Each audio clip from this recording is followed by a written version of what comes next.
তো গাইস এখন আছি আমরা দোকানে, আমি আর মোটাকে দিয়েছি তেল পরিষ্কার করতে, কারণ ও জানে না কিভাবে পরিষ্কার করতে হয়, তো ওকে আমি শিখিয়ে দেবো। তো গাইস এদিকে মোটা এখন তেল পরিষ্কার করছে, তেল ফেলেও দিয়েছে, বাইরেটা পরিষ্কার করব। তো এখন নামাজের সময়, তার জন্য করতে পারছি না, এইসব ওগুলো বার করতে পারছি না। তো দেখা যাক, আধ ঘন্টা পর করবো, এইগুলো বাইরেটা পরিষ্কার করব। মোটা এখন পাচ্ছিল না তেলটা পরিষ্কার করতে, আমাকে করতে হচ্ছে, কেন তেল ফেলে দিয়েছে অনেকটা। তো ওকে বলেছি পিৎজা বার্গার এখানটা সাজাতে, তো ওখানটা সাজাচ্ছে। আমি আগে তেলটা ক্লিয়ার করে নিই, তারপর কঠিনের জায়গাটা সাজাবো। পরিষ্কার হয়ে গেছে আর হিটও দিয়ে দিয়েছি। আর ওদিকে মোটা এটা ডাইনিং এরিয়াটা করছে, আর আমি এদিকে আনাজগুলো কাটছি। আনাজগুলো কেটে নিই, তারপর ঘরে যাওয়ার টাইমও হয়ে এসেছে, তাড়াতাড়ি করে নিই। এদের নামাজটার জন্য একটু আটকে ছিলাম কাজের জন্য।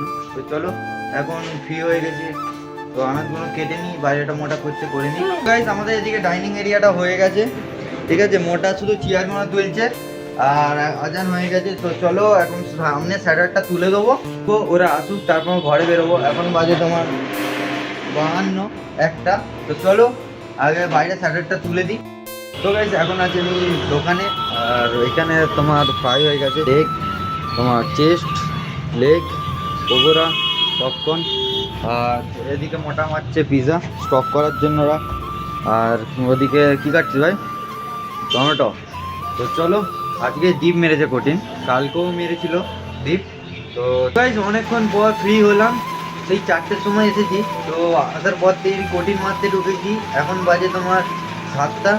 তো এখনো চেস্ট ফ্রাই হচ্ছে ওখানে, দেখাচ্ছি, এই দেখো।